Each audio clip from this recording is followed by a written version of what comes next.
Belts Off podcast, and today we are going to follow up with our series of what is blank belt. Today is what is a purple belt? What should you expect? What should you look forward to? What should you be doing and no longer doing? So let's cover some of those things.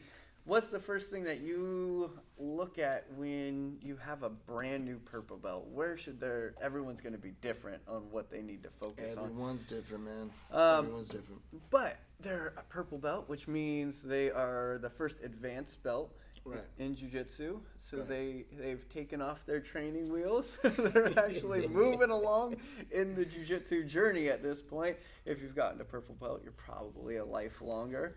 Yeah, I think that's... Yeah, isn't that what they say? Like, if you get past that blue belt and you get your purple belt, statistically speaking, the odds of you getting to black belt are much higher. You're probably 5, 6, 7 years into your training at this point. Pretty good chunk of time considering anything else that you do, right? You can get a master's in 8. So, right. 5, 6, 7 years. Yeah, it's tough to make those comparisons though, huh? Like you'll hear like the PhD to a black belt comparison, and I'm thinking to myself, I didn't have to do sleep at the hospital overnight. It's different, right? But yeah, I get it. Time-wise, fully. Purple belt was an interesting belt for me because you have the pressure of needing to show your abilities to like the white and blues, and that's kind of an ego thing, but looking at the browns and blacks, you no longer get the slack that you used to get at white and blue. And I think at purple belt, you can really start to question your jiu-jitsu and question your game, because those things that your coach might have been letting you work on might have been like false positives. And now you got your purple belt and they're like, we're not going to play that anymore. You're going to have What do you mean false positives? If it looks like you're working on something and doing better at something, and then they're now, okay, I'm shutting this down. Like when you're rolling with your coach and he's letting you get away with your scissor sweep, and all of a sudden that don't work at all. Yeah, you're like, couldn't have gotten that much worse. Exactly. Which is a great aspect, because then you know that you're at a point that you're at a proficiency that your coach believes that you can do this with, some modifications or some cleanup on it. Right. Because if they're defending it hard, that probably means it's close. Yeah, that's a great sign. It is. And so keep that mindset of, man, I used to be able to land this all the time and now it's stopped, right? That means if you're going against higher ranks, they're respecting that technique. Right. Yeah. Yeah, I am very complimentary of people when they make me work hard to defend. Yeah. Right? If I have to do a little extra something to not get swept. Yeah. And I'll look down and be like, damn, blue belt. You made me sweat on that job, one. Bro. Like, honestly, I was about to go. A ton of credit to him. But purple belt, though, first of all, do the same thing that got you there. I got to start everyone like that because it's the truth, right? Something got you from white to blue. Something got you from blue to purple. So don't stop doing that. Yeah, first and foremost. But yeah, like you mentioned it was like the first advanced belt, I think you called it. Yep. It is. It's like the gateway to the advanced game. You're definitely, obviously not novice. Once you were a blue belt, you weren't novice anymore, right? But now you're entering this different club, so to speak. It's like, much more statistically higher chances you're going to get all the way through to a black belt, right? It's like kind of an elite club there. Expectations of you, though, are going to be that you are cementing your game, so to speak, right? Like starting to really, and we discussed game, right? Like what you mean by game, it's just your style, right? Really cementing your style at purple belt. You know what I mean? You're probably, maybe that's a point where you're at a crossroads. Could be. That's what, remember I talked about not being impressed with myself anymore and switching it up completely. So yeah, it could be a big crossroads belt. You might call it that. Dylan, so you're a blue belt. Yeah. What do you think you need to do to get to purple? Shit. At this point, consistency. Yeah. That's it. Consistency. What do you think your blue belt and like a purple belt, what do you think the difference is as far as how does a purple belt feel to you compared to where you are? So far away. So far away. Yeah. I agree with that because Bummer. Just kidding. Coach told him that he agrees. It's far away. it is consistency. He wasn't lying about that. But in a broader, I ain't mad about it. in a broader span, I look at blue belt as one of the longest belts and one of the most transforming belts because you go from knowing nothing through your white belts into your blue belt, and now you really have to figure out jiu-jitsu. Yeah. So at blue belt, you're trying to figure out jiu-jitsu, but you're also trying to get proficient enough to honor that purple belt when you get there. Exactly. And then when you get to purple belt, you're like, what we were saying also is when you first start, purple belts seem like gods. They just crush your will when they can do anything they do want. not feel different than black belts. Yeah, They really don't. when you're a white belt, Yeah. the purple belts feel amazingly strong, and you're like, how in the world am I going to get that? And then you get your blue belt, and you're like, I have to get to that level to get my next belt. Yeah, it feels unattainable. Yeah. It can, and that's another reason I think people get those blue belt blues and they quit is because purple belts are so strong in jiu-jitsu that it almost feels like there should be a belt in between blue and purple, but you know the whole belt system, you don't want too many belts. No, I love our belt. I love our belt system. But and that's why I think there's a green belt in some places where they go for like 1 year white, 1 year green, and then they go into the blues. No, I love it. I love our belt system. The belt system, how long it takes through each belt, it really makes you stop caring about belts at a certain point because you're either doing it or you're not. So again, it's the purple belt thing of you've been training this long. At this point, you're in it for jiu-jitsu and not to get that blue belt. I think people quit at blue belt because they're like, oh, I achieved something. I can say I'm a jiu-jitsu blue belt. Colored belt. When you get to purple belt, you're just like, yeah, this is what we do now. Yeah. Definitely. Yeah, I think I one of my favorite belts was purple belt. Looking back on it, you know, and lengthwise, like you mentioned, did you say purple or blue was a long one? Blue. You said blue is a long belt, right? It could be. It could be, man. I mean, I think for all of us, leather belt was the longest. Yeah. Right? But no, I mean, it could be. It might not be though. You might blast through your blue belt. Like that whole time thing, man, with each belt is so relative. It is. Yeah. It is so relative, man, that you can't go like by any set amount. Like Belts you can themselves range. are so subjective. They depending on where you are. So these conversations I like doing because it kind of gives our students an idea of what we're expecting. Right. And that was really the goal behind this is we can't say what another gym's criteria is for white, blue, purple, brown, black, but we can give our students a reflection of what we're looking for and what we're expecting of them when they get to certain levels. Right. And you know, in jiu-jitsu, you're never supposed to ask your coach, hey, when am I getting my next promotion? When is my next belt? And a better way to phrase that is what skills or what do you expect of and then do your best to get to that point. Not for the belt, but for your jiu-jitsu, right? And you always want to be better than your current belt. You never want to be somebody to look at you and go, man, that guy's a purple belt. Man, that guy's a blank belt. You would rather be like, holy, that guy is amazing at purple belt. Right? That guy's an amazing purple belt. And be that guy who shows up at other gyms and is like, oh yeah, I'm a blue belt, but I am getting some work in on these purple belts. That makes you feel good. But yeah, purple belt. If you just got your purple belt, keep grinding, keep doing the things that you're doing, keep polishing, keep making your attendance, show up for the warm-ups. I know, that's the purple belt thing, right? Warm-ups are important. Even at Brown, I still do the warm-ups because it's so good for you. So many of the movements require those muscle groups, and if you stop going, here's another thing that happens. White belt, you drop a bunch of weight. Blue belt, you drop a bunch of weight. Purple belt, people start evening out. Put it back on. That's no joke. That I've seen happen too. Yeah. Juanito. People get proficient enough that they no longer have to grind and do all the extra movement. That would make sense. Yeah. No, that's true. So I don't know if we touched on it, but am I allowed to ask what are your guys' qualifications for a purple belt? When we feel like it. last thing. So, Qualification that's funny. It's not qualifications. Like it's not even like not really qualifications, but your guys' expectations. I think it's more like art. You know it when you see it. it's like art. Yeah, it's total martial art. Yeah, when you Makes sense.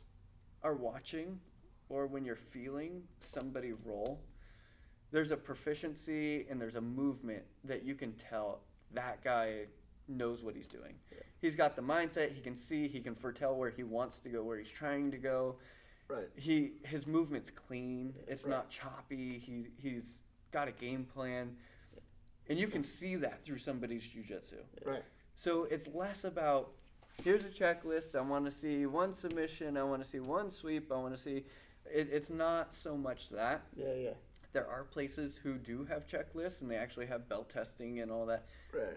Personally, it's a visual, it's a feel. When I'm rolling with somebody, do they immediately hit that knee slice? Do they immediately go for something? Are they like game planning? Are they Yeah. are they on the mat afterwards working on something? Yeah. Are they focused on? I agree Yeah. word for word with everything you just said. Like that's exactly how and better. I wouldn't have just described it that well. That was great. Beautifully said, sir.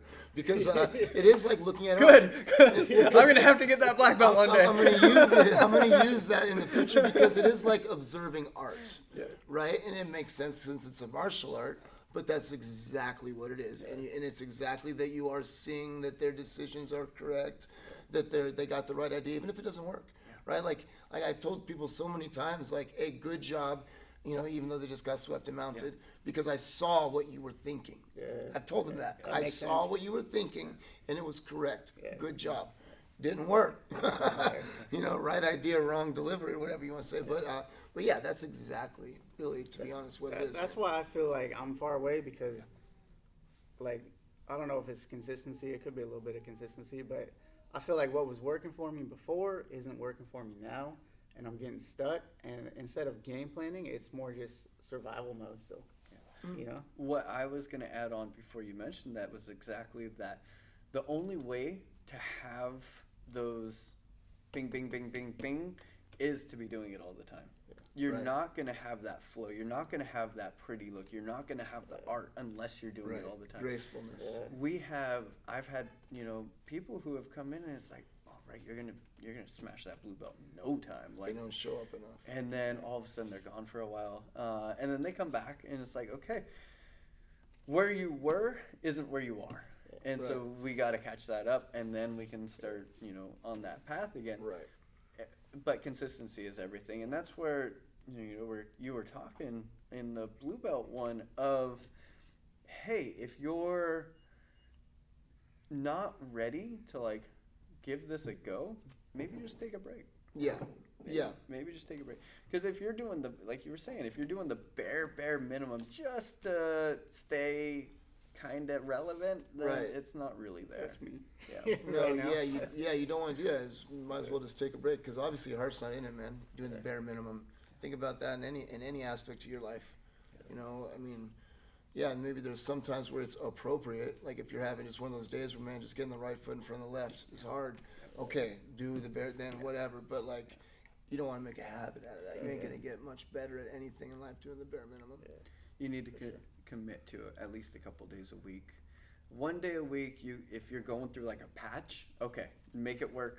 Get in that one day a week. But that shouldn't be, okay, I'm going to do a 1 day a week for the next few 10 months. years. Yeah. It's got to be. You have to have.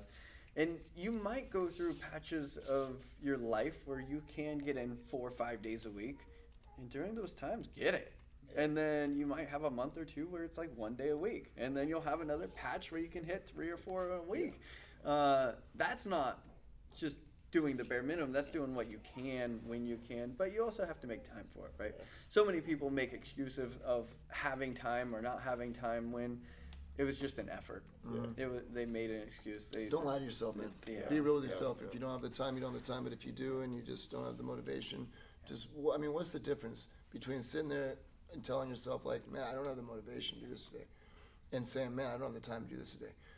They're both the same result. You ain't doing it. Okay, one of them, you're just being honest. Like, how about that? How about just be honest with yourself? Just be real. Yeah.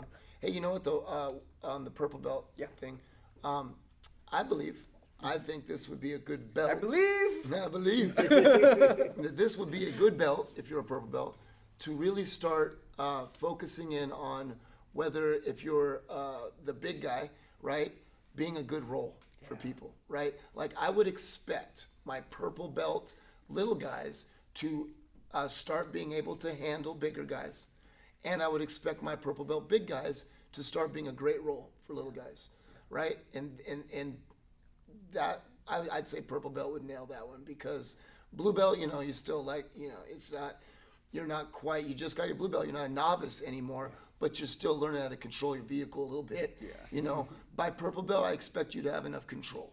So I think that would be the word to put on it. At purple belt, I have expectations that you can control your weapons and use them efficiently. Control them better if you're big and have powerful weapons, and use them more efficiently if you're small and you're rolling with bigger guys. I don't like to hear the "he's bigger than me" excuse. Okay, I roll with people that are bigger than me all the time. Okay, I mean, how much does Matt Crook weigh? 250, purple belt, big dude. Solid. Roll with him all the time. Hard to move. Okay, very hard to move. and Great base. I've never, ever, after a roll, caught myself blaming his size on anything that I did wrong. Right. Like, it's jujitsu. It's a jujitsu match. He beat you because your jujitsu wasn't good enough. Yeah. That's why he beat you. He's big or whatever. I don't care, dude. No, he is big. He's solid. But when I try to do things on him, it's different than on other big guys. His jiu-jitsu, his base, his structure is sound. Where Super sound. other big guys, you can start to disrupt the base and get some movement going. Yeah. With him, it's hard to move him, not because of his size, but because of his jiu-jitsu. It's fundamentally, and he's not. It's not like he's not athletic. He's an athlete too. So it's like, And yeah, he's a big guy. I'm 140 pounds. He doesn't smash me. He No. just anchors. he anchors. Great way to put it. He anchors. He anchors. Yeah, And and so- that's correct. He should yeah, anchor. Exactly. But at that belt is when you should be able to start handling them and stop using that as a freaking excuse. Yeah. Okay. By the time you're a brown belt, I should never hear that out your mouth. Never. Absolutely not. But you may not be a master at it. Yeah. But I know one thing. I've never known a black belt ever that had the mentality of, oh, he's bigger than me. 1,000%. Fucking shit. I don't give a shit. Man, that's good. The bigger they are. Right? I posted that bigger guy meme into the group chat, and Jack, who's also like 150. His first thing was like, "Yo, those are great. Those are great rolls." Oh, they are. Yeah, no, they are. I mean, once you figure out how to beat a big guy, like I said, that's why I was putting so much emphasis earlier. Not to be mean, I was putting emphasis on, but do they suck or not? Yeah. Because once you get good at jiu-jitsu, if they need to be good, like they need to also have jiu-jitsu. There's no, I'm just big, therefore I win. Fucking no. Yeah, so purple belt, start refining your game. Start working on the things that you like. Start shoring up some of the places that people take advantage you on. Yeah. Because at brown belt, you're expected to have a complete jiu-jitsu that just needs to be polished. Am I wrong on that? You should have a game plan. You should have jiu-jitsu. You should have you should be adequate everywhere. Yeah, I mean, you want to go into brown belt now? No. Well, okay, I was going to say as a purple belt that's looking at brown belt. Yeah. What should they start looking at is having that. a complete game plan, having we were talking about earlier is there's not really a checklist to go from one belt to the next. Yeah. But in your brain, you can any position that you land in, could you go, can I sweep from here? Can I get back to a better position, and can I sub? You should have you should have kind of those three things just about anywhere.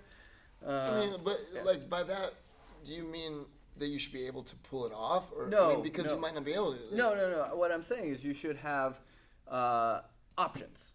And so, Right. Do you have a complete enough game where you have a submission from this position? Do you have a sweep from this position? And do you have a See, here's the retention? thing though. Like, here's what confused me. Because have you ever heard somebody refer to what you know in jiu-jitsu?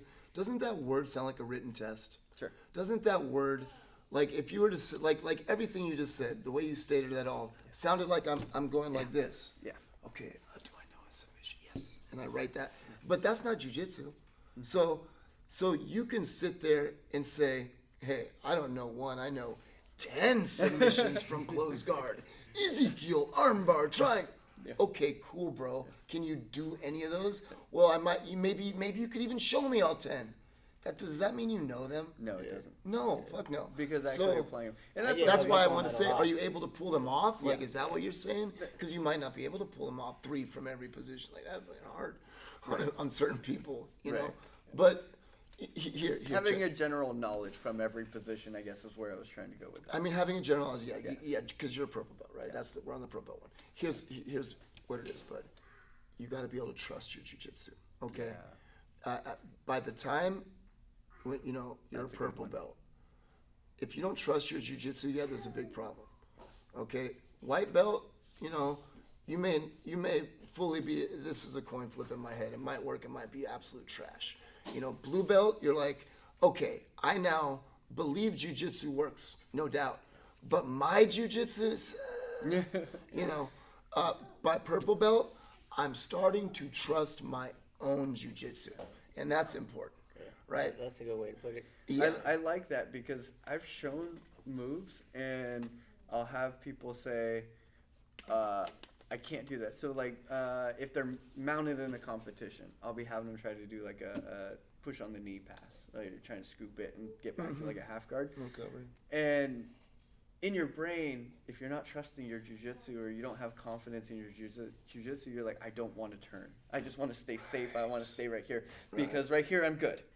But no, you're mounted and they're going to win on points if you don't move. They may even submit you. But you don't trust your jiu-jitsu. You don't trust your jiu-jitsu enough to create that movement. Right. Because you feel safe and comfortable where you are. Right. Yeah. No, that's a good, I like that point. And at purple belt, you just need to go. You need to start trusting your jiu-jitsu, man. And yeah, for sure. And then we get into brown belts and you should have some solid trust for your jiu-jitsu. Right. And at that point, it's like, you try this and it doesn't work. Well, you flow into the next piece. You flow into the next piece. You start stacking these things together. Great one to add to purple belt right there. An ability to chain stuff together that was starting to click at blue is now becoming seamless at purple, because you can chain stuff together mechanically, which is what you're doing when you're a white belt trying to do it, and when you're a blue belt getting better at it, right? But if you've ever seen a seamless transition, right, when it goes just, you can't tell, wait, where did the other one end and the other one begin? It was so beautiful, right? That's going to start to Kind of like what we were doing this morning. yeah, trying to get better at the flows, the in between, the transitions, right? Did you see me breakdancing on whoever I was following Yeah, that I day? did. That was like, Flowing. next to next, all the way to the back step. And, that should start to make sense to you, because it don't even make sense at first.